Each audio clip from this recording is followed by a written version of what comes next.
I recently covered 50 core tips that everyone needs to know. And in this video, we've got 30 more tips to help you play more competitively. Starting off, when a player runs out of gadgets to use, the gadget icon below their brawler will actually disappear. This is information that can make all the difference in a match, so be aware of who can still use their gadgets and who cannot. Also, if you've spawned a pet or a turret that is now too far away for you to see, you can actually check if it is still alive by pressing the gadget button. If your pet has been destroyed, it will say that you need one in order to activate the gadget, but if it's still alive, it will say that you're too far to activate it. Obviously, this only works if the gadget has an effect on whatever you're checking on. Tip number 3, there are certain gadgets in the game that have limited range, and if you hold down the gadget button, it will show you that gadget's range. If you only want to see the range without activating the gadget, just slide your thumb off the button and then let go. Tip number 4, 3v3 modes are almost always best played in 3 lanes, left, middle, and right. Typically, you want to play one brawler in a lane because it makes it harder for the enemy to hit you and gives you an advantage if the enemy team bunches up. This is because it's way easier to hit a target if 3 of them are close to each other, because if they're all separated and you miss, there's no chance of it actually hitting another target. Now, if you're playing either the left or the right lanes, you can try to force the enemy to bunch up near the middle by taking control of the edges of the map. This is done by getting between the enemy and the edge of the map,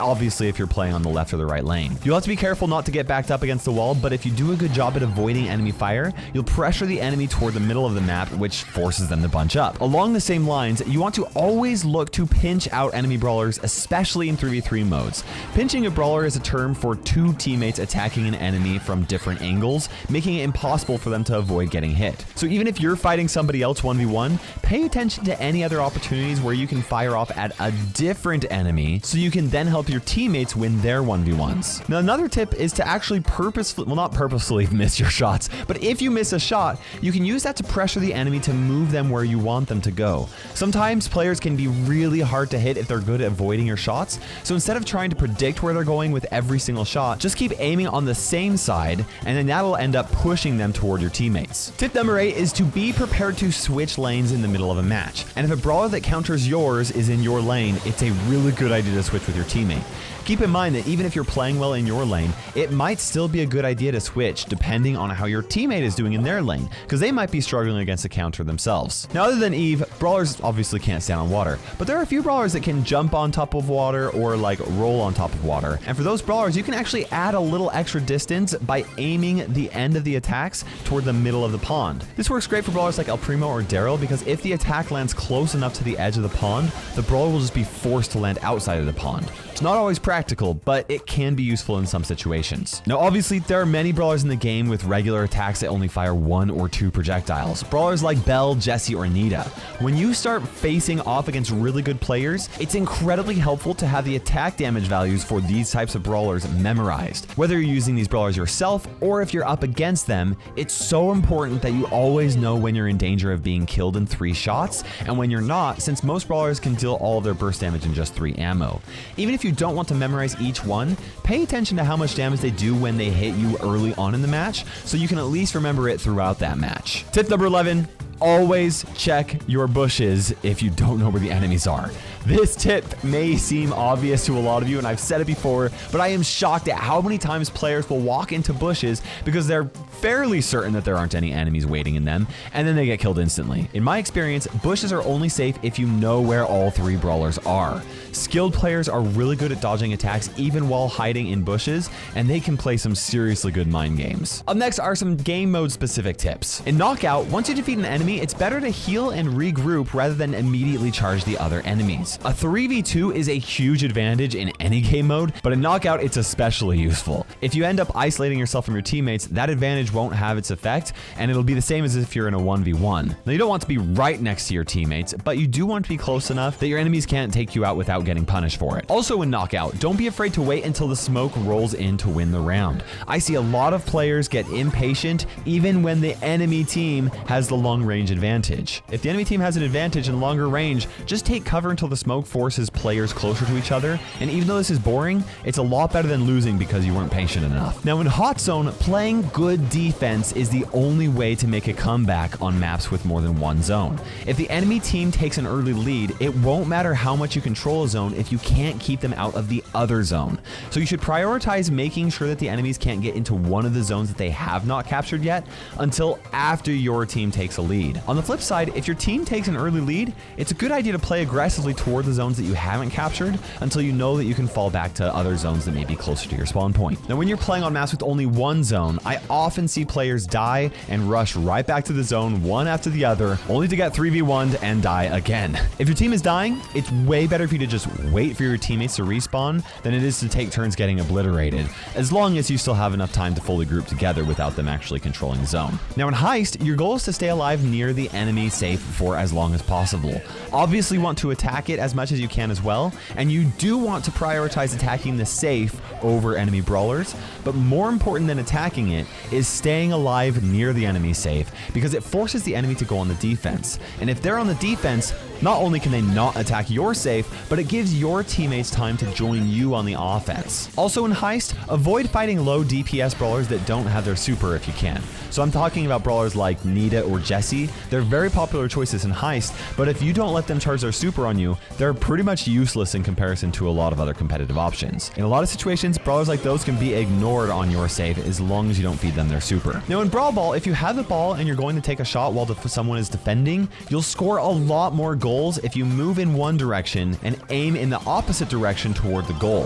Players are used to reading foot movements, and that's why aiming the opposite direction usually works so well. Also in Brawl Ball, focus on gaining map control until you are very sure that you can get the ball into the goal. Until you're able to actually make a goal, keep your ball close to you or your teammates, but don't pick it up until your team actually creates the right opportunity to score. And as a bonus tip, try to not kick the ball near enemies, since they'll likely kick it to a corner, which will make it difficult for you to get to. Another tip, which may seem obvious, is to always look to score in Brawl Ball. Sometimes players get really caught up in those 1v1s that they don't realize that there's actually an opportunity to score the ball. This is especially true in competitive matches where players are used to trying to take out enemies before they try to make a goal, but sometimes the enemy just doesn't position themselves well enough and you can score even though all three of them are still alive. So whether your teammate is moving up the field for a pass or you have a chance to quickly take the ball and score yourself, always pay attention to the objective. On the flip side, in lower trophies, the opposite happens, where players are so focused on scoring that they try to do so before the enemy defenses have been taken care of. Most of the time, it's better to get rid of the enemy team before scoring, but you know,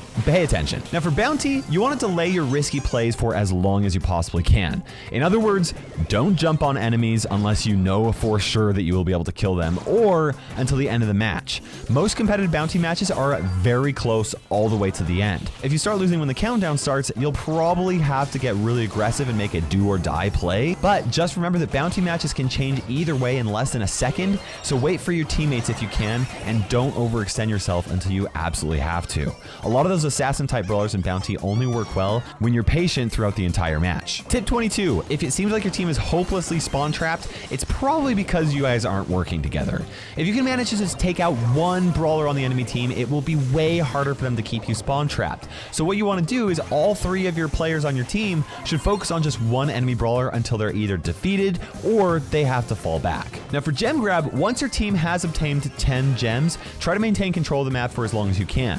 When that timer starts, a lot of players will naturally want to move back to their spawn, since that's the safest place to be, but a lot can happen in 15 seconds. If you move to your spawn too quickly, sometimes you'll just give the enemy team that map control, and your team will get bunched up at the back of the wall, which allows enemies to make a comeback. Now when protecting a high profile teammate, like a teammate that has lots of gems or a high bounty, it's usually best to play aggressively. If you can afford to die without giving the opponents the lead, then you really want to play aggressively instead of staying back near your teammate. Not only does this lower the chances of your entire team dying at the same time, but it will also make it so that the enemies take more time getting toward your spawns. Tip 25, learn to space yourself. Being very familiar with every brawler's range is pretty much essential in competitive matches. By moving up and down the map at the very right time and trying to hit enemies at the very tip of your range, you can do a really good job at actually hitting enemies that outrange you while also staying outside their range. You might miss some more shots trying to hit enemies at max range, but if it means staying out of their range, it is absolutely worth it. Tip 26, prioritize taking out enemy pets before the enemies themselves. Even if whatever the enemy spawns can recover health like Nita's bear or Jesse's turret, they are still very easy targets, and the faster you can get rid of them, the less value that they will get out of them. Things like Mr. P's super or Stu's speed zone gadget are sometimes placed really close to the enemy spawn, so you might not prioritize getting those in that case, but anything within a reasonable range needs to be destroyed as soon as possible. Now, a tip for Power League drafting: when you're picking brawlers, you not only want to try and pick brawlers that will counter the enemy, but you also want brawlers that pair well with your friendly brawlers. For example, if a teammate picks a brawler who likely breaks walls like Brock or Griff, then you want to pick a brawler who does well in open maps like Spike or B. As another example, if a teammate selects Rosa on a bushy map, you should probably avoid brawlers who are likely to destroy her bushes. Another suggestion when drafting brawlers for Power League: when you're going to suggest your teammates brawlers, it's very often the best to just suggest their highest power brawler. I'm a firm believer that playing brawlers that you're confident with is much more important than playing good brawlers in the current meta. If a teammate has a high power brawler, chances are they've played that brawler a lot. So not only do you get a power advantage, but they'll likely just play better because of their familiarity with that brawler. Tip 29, try to heal fully before returning to combat. There are lots of times where you could take some cover and recover just a little HP, but too often players will panic and start firing shots again before they've healed all the way. Having full health always gives you the best chance of winning those 1v1s, so try to stay healed as much as you can. And finally, tip 30, even if just one of your teammates dies, you want to play a lot further back than normal, unless you can't afford to give up map control near the end of the match for some reason.